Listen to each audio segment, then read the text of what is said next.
innovation now we have to start. Okay. So whenever like I'm just talking about the change, I think we discuss about that how the company actually can change their strategies, change their products. Like in the previous session, as we talk about change in designs as well, the company can become competitive. You need to rebrand themselves, you need to repackage themselves, you need to actually retain the customer for the longer period of time. And retention of the customer is only possible when you are giving something worthy from the perspective of the customer only. Like I'll take a very basic example from the Apple products. Okay, again, the Apple is basically one of the leading brand in the world, and the reason behind leading the brand because they have some customer association when it's come to the brand loyalty, brand credibility, and brand trust as well. Okay, this is basically called the change. Now, when it's come to innovation, that is a continuous improvement.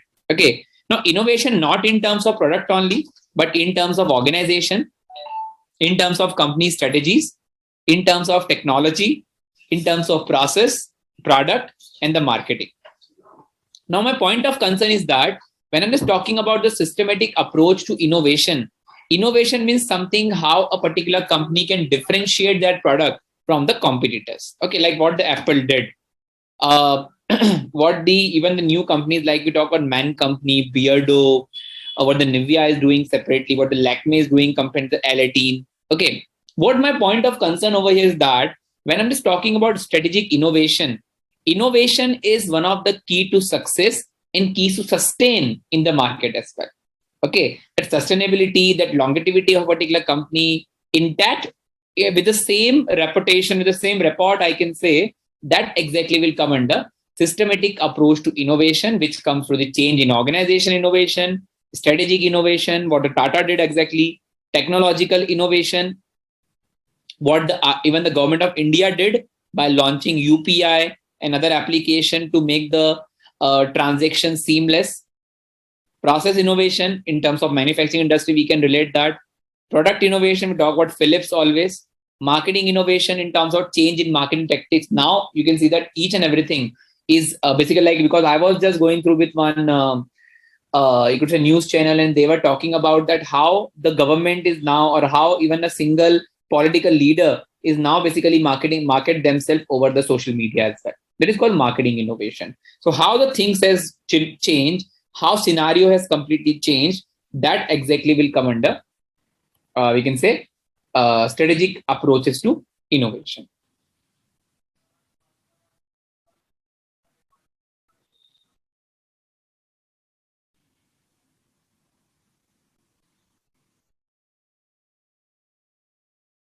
I hope so. I'm clear with this, guys. Strategic innovation, what do you mean by that? This slide is clear.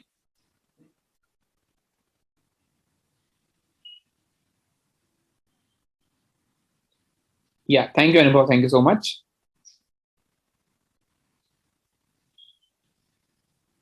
Now, this is basically a process of strategic innovation. The first one is called strategic strategy and the performances. Okay. Now you can see that customer value, strategy, leadership commitments, tracking the performances, that is come the customer value and other aspects. Skilled people and collaboration, it comes human skill, chief engineer, cross-functional collaboration, sustainable innovation process in terms of efficient process and knowledge-based environment. And last one is continuous improvement in change. So these are the basic perspective under which we have some subpart. Like I'll just explain you one. Strategy and performances that actually relate to customer value, what we are offering to the customer, what leadership commitment, what the company's commitment toward the customer, and how we can track the performance of the company in the long run. That is called strategy and performances. Who will contribute to that? The people working in the company, engineer, those who are the core or the backbone of any company's innovation perspective, and the cross-functional collaboration, marketing with finance, finance with HR with operation with IT. Association of all the, you could say, different departments, that will come under cross-functional collaborations.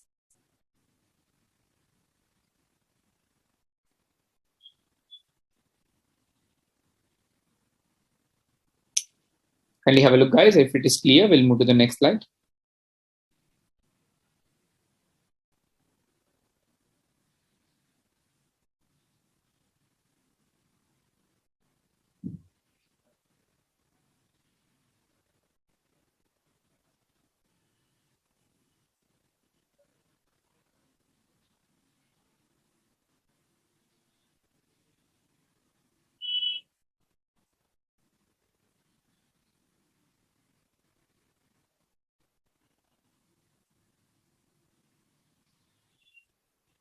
Have a look, guys, if any point is not clear. Point number 8, lean thinking tools and methods. See, lean thinking tools and method is all about the think tank of the company, Anubhav. Like, for example, you are working in a company, and there is always, you could say, certain strategy maker in the company. Strategy maker may be within the company and outside the company as well, where you are taking suggestions from the people that how or in what prospect the particular problem of the company can be resolved.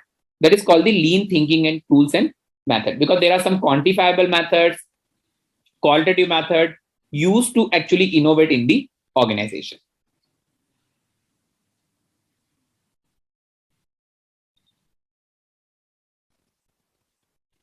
Clear, Anubhav? Sure, sure. Thank you so much.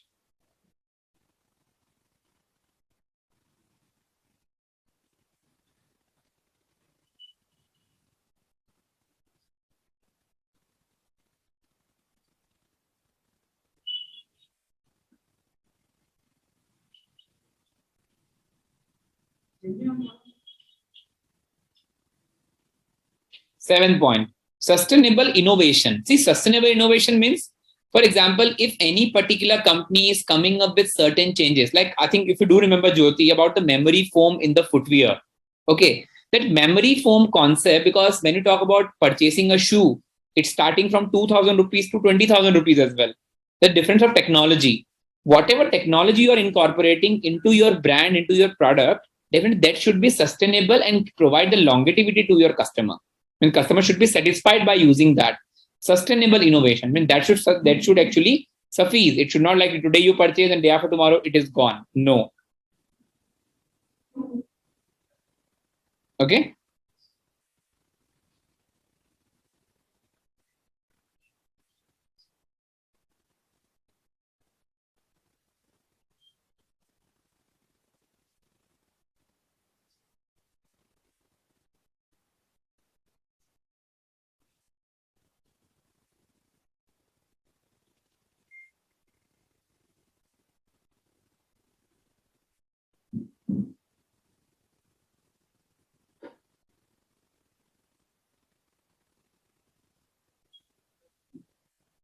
Any other point, guys?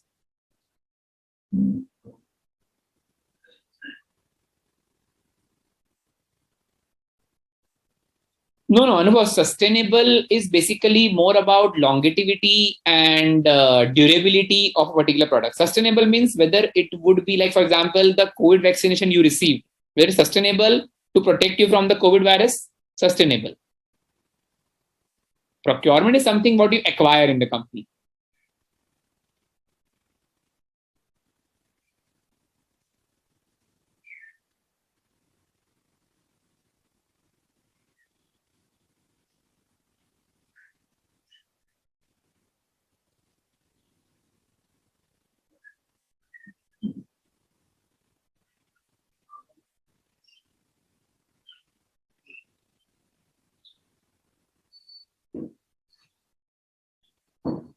Any other point, guys? Is it clear?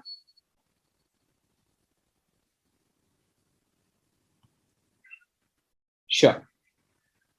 Then now when we discuss about the strategic cross-functional, Sridevi.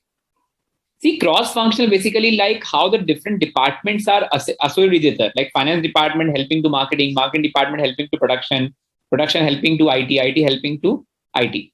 So in this way, basically interdepartmental association or I could say cohesiveness, that exactly will come under cross-functional collaboration. Means every department is equally important for the company to contribute towards company's success.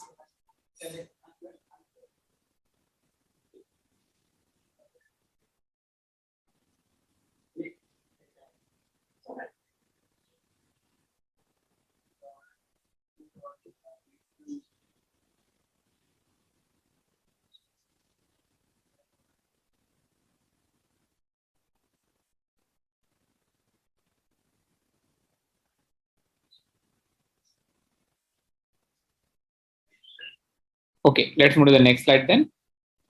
Become a strategic leader. Now, if you want to become a strategic leader of a company, okay, so you can actually talk about how a particular company can become, how a particular individual can become a strategic leader. There may be strategy thinker of the company.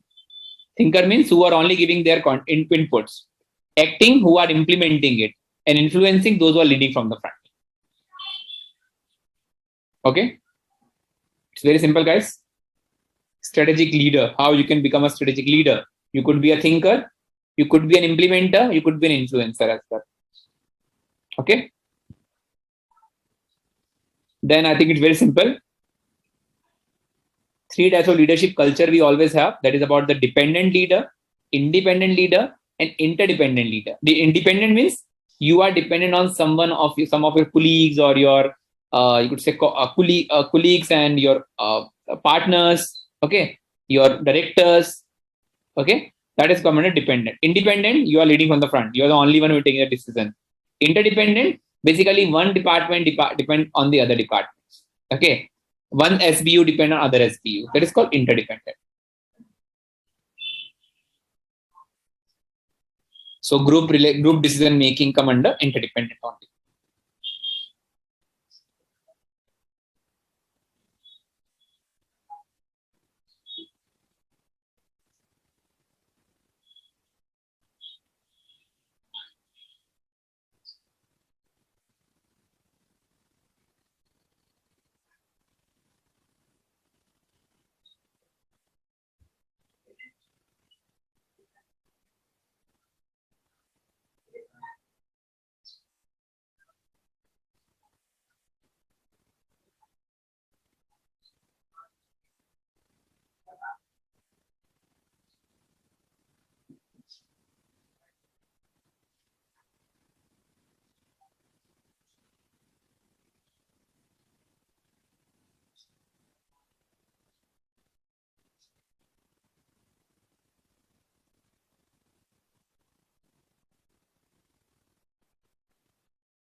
Guys, clear? Yeah, thank you so much. Then this topic are, I think, all similar. When you talk about leadership qualities, I think this should be the when you talk about leadership strategy and any particular person, even in your personal life as well, you are defining the strategies. Definitely, these things should you need to keep in mind about the quantity, quality of decision making, skill and behavior you need to apply. Collective capabilities means your strength, your innovation, your ideas. You need to keep in consideration about the environment as well. And leadership culture, what you imbibe in the society, what you imbibe in the company. Okay.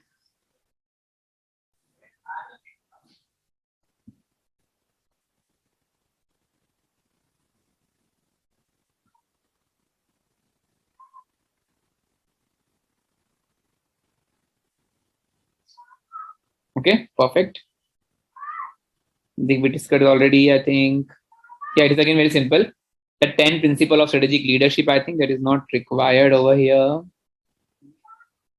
Yeah. So I think the next topic we have to start, that is about the strategy and the ethics now. Okay. So I think there are very few topics which we will cover up in this, because when we talk about strategy and the ethics, it means that whenever you are formulating any strategy, any policies, any guidelines for the company, you must need to keep in mind that it should be ethical in perspective, ethical in terms of ethical towards all the stakeholders, we can say. That is about the shareholder, customer, supplier, government, communities, etc. Okay.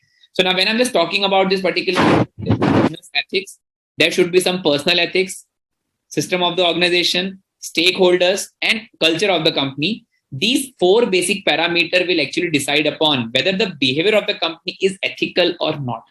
Okay. Like we always see this example, I think so. When the company actually coming up with their promises and their commitments,